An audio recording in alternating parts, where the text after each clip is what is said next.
Hi friend, I'm so glad that you're here for this chat with Ash. You're invited to join me in striving to better know and love God, walk in light of being known and loved by Him, and to make Him known as we share our stories. Some of ours are harder to share than others, but there's hope and beauty in every story because of the author who is doing a great work in and around us every day. Hi, I'm Ash. If you're new to the space, I just want to welcome you. In this space, we are just striving to better know and love God and understand what it is to walk in relationship with Him and relationship with each other.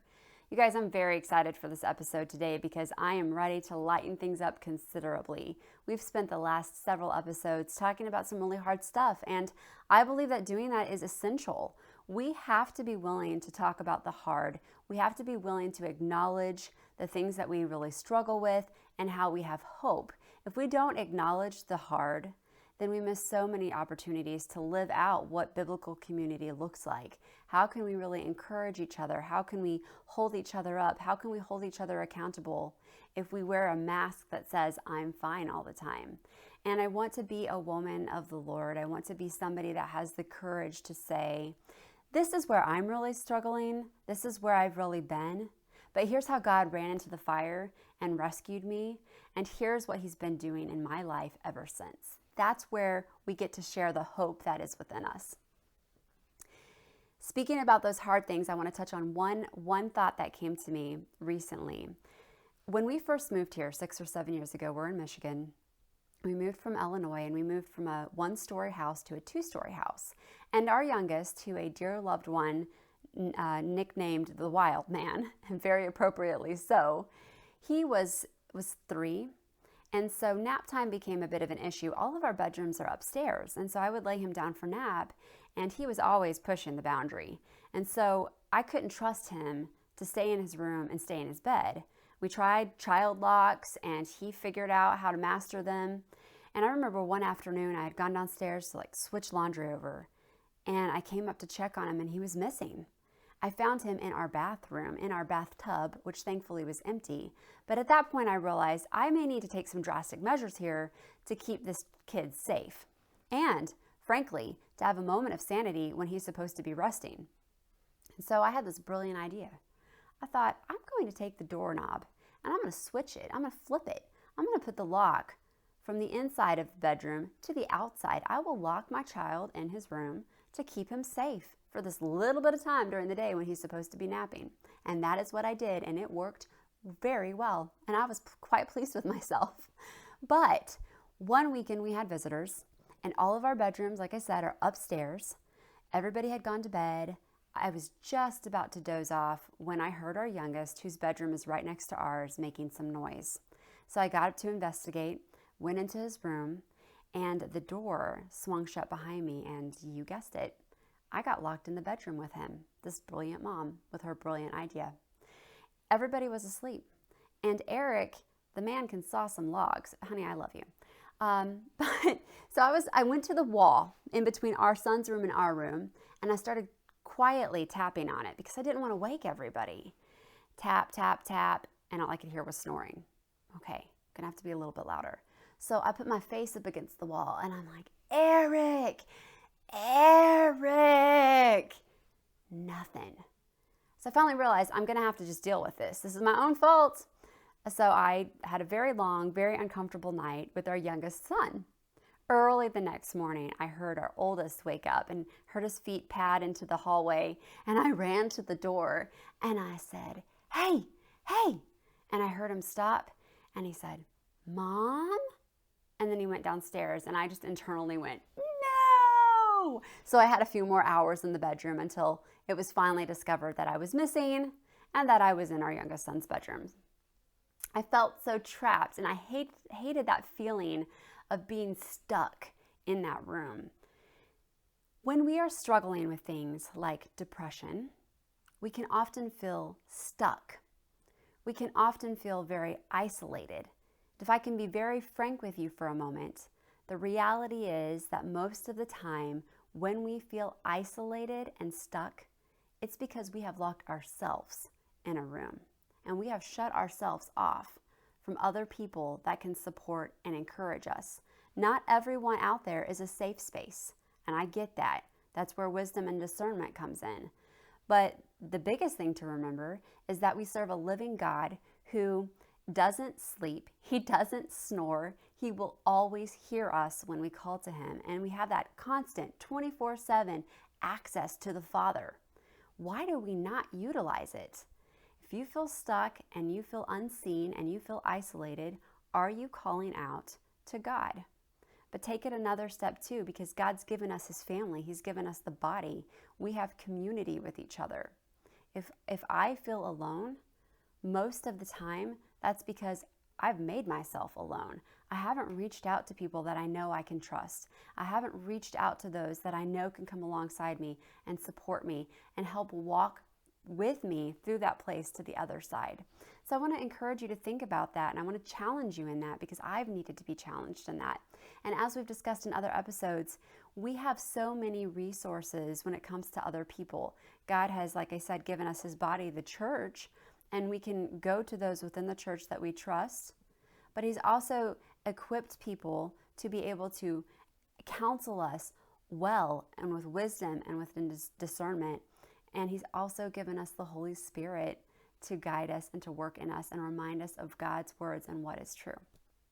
Okay, so today, praise. We're talking about praise, and I'm really excited, but I can't dive into this topic without giving you a day in the life here and what happened here and how God taught me something about praise.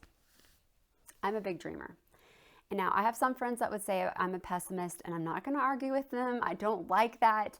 But when it comes to dreaming up the way I think things will be, I tend to go big or go home. So we had the first day of school coming, and I was dreaming big. I mean, it was going to be a great day. And I woke up the morning of, before the boys woke up, and I received some news that was absolutely crushing. And my first thought was, really? Today, of all days, this is here. And then I just started reeling, like all the emotions, all the thoughts, it was all there. And I was really struggling because this news was just, it was devastating. And it was going to call us to some very hard action. And it was a tough spot. I have this tradition with the boys. First day of school, we load up, we go get donuts. They get full of sugar. We come back and do school. And it always goes really well, when they're high on sugar. But we love that tradition. They love that tradition. So we got in the car, and I did not want the boys to know that I was not having a good day. I didn't want to affect them in that way. But I was struggling to keep back tears. And we've talked about this on the blog. We've talked about this in this space. We've talked about worship in the hard. And so I knew I needed to apply that right then. So I put on some music, and the first song that came on was Phil Wickham's The Battle Belongs to the Lord. And it was the perfect song for me in that moment to just remember who goes before me, that the battle is his, that he's in control, he is good, all of those things. It was just enough to kind of center me in that moment. I was thinking about a ship. Now, I have fear of drowning. I can't say that I have any desire to be out in the middle of the ocean with no land anywhere. But when I imagine being on a ship and being in a storm, I can imagine the way that ship rolls and moves with the waves and the wind. But when you put an anchor in, I would imagine that it centers that ship. The ship is still going to have movement, but there's some control there. For me on that morning, putting on that worship song was like throwing the anchor over. I was still feeling the movement, still struggling to find my footing, but it was that intentional second of, hey, I really need to think about where I'm putting my thoughts. I really need to think about where I'm putting my eyes, and I need to step forward, even though this is really hard. As the day went on, God gave me a song. Don't you love when he does that? I usually do, but I actually hated it this time because the song was a song from my childhood. I won't sing it to you. Don't worry. I love you too much to do that. But the song that has this phrase, "The joy of the Lord is my strength." And it just kept going over and over in my head. I mean, just that one phrase of that song, "The joy of the Lord is my strength. The joy of the Lord is my strength." And I was getting kind of annoyed because I thought, I don't feel joyful and I don't feel strong. Why is this song here? And then the bigger question was, what does that even mean? So I had messaged a friend of mine earlier in the day, and I had told her that I was struggling. I'd asked her to pray for me, and I decided to reach out to her. And I asked her that question, what does it mean that the joy of the Lord is my strength? And she responded saying, well, it was interesting that I was asking because her pastor had just done a sermon recently that correlated really well with that. Did you know that in Bible times, when someone was going through deep grief, they would wear sackcloths and put ashes on their head? I've never done that. There are times I definitely could have, though. And I think we can all relate to what it is to feel that deep grief where color is just not appropriate. And that was the kind of day I was having. Color was not appropriate. But did you also know that there's a phrase in the Bible, the garment of praise? I've done a little bit of research, and I haven't been able to confirm this fully, but from what I've read, it seems like there was an actual garment of praise that was worn in celebration. So just like there was a sackcloth for mourning, there was a garment of praise for happy times. And if I'm understanding right, it was a brightly colored garment that you would be wrapped in. My friend was saying that her pastor had talked about this garment of praise in his sermon. And she was saying, I don't know if you realize what you've done today. She said, when the day started and you first reached out to me, you were very sad. You were very burdened and heavy. Essentially, I was wrapped in a sackcloth of mourning.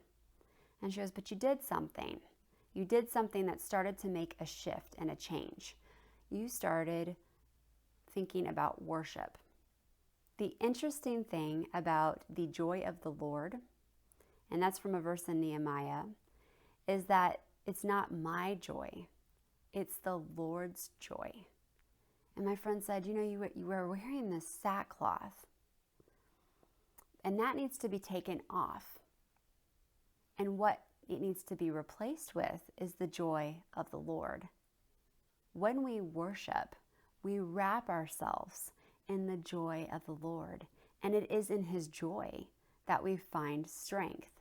We get to wrap ourselves in a garment of praise. Is that not the most beautiful picture that you've heard in a while? I know for me, I've just been sitting on that for a long time now because I thought that's it. There's a passage in Colossians 3, and it talks about putting off things and then replacing those things by putting other things on. And this is the same picture. But I want to point out, when we put off the hard, when we put off the mourning, that doesn't mean that the things that have made us very sad aren't there anymore. And we need to acknowledge that, because that's just the reality. And we're going to set ourselves up for disappointment if we don't acknowledge it. But what I think God is trying to teach me, and I would love to know if you can relate to this, is that even though the heart is still there, even though the things that deeply grieve me are still there, I do not have to walk around in a sackcloth and put ashes on my head. I can still cry and I may still weep, but that doesn't mean that I cannot raise my hands and my voice to heaven and praise His name. Because no matter what's going on outside of me, He is the same. He is still good. He is still present, and He is still in control. And so that's what I want us to think about this week as we come to His table. Look at what He has prepared for us. He has prepared for us joy. He has given us a garment of praise, a brightly colored, appropriate to wear garment. No matter what is going on, that is His strength that He places on His children, those that call to Him. and we get to respond in worship. We worship in the hard. I hope that encourages you this week. I hope you'll think about it. And more importantly, I hope you and I can both learn to live it. I'll see you next time.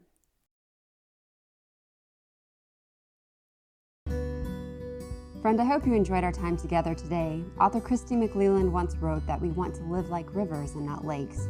We want the word to travel to us, through us, and to others, and that we've only truly learned a thing when we can give it away. If God has used this episode to challenge and encourage you, would you consider inviting others to the table by liking and sharing this episode? It's my prayer that we will grow in boldness as we share our stories and reveal the author and how he has made all the difference.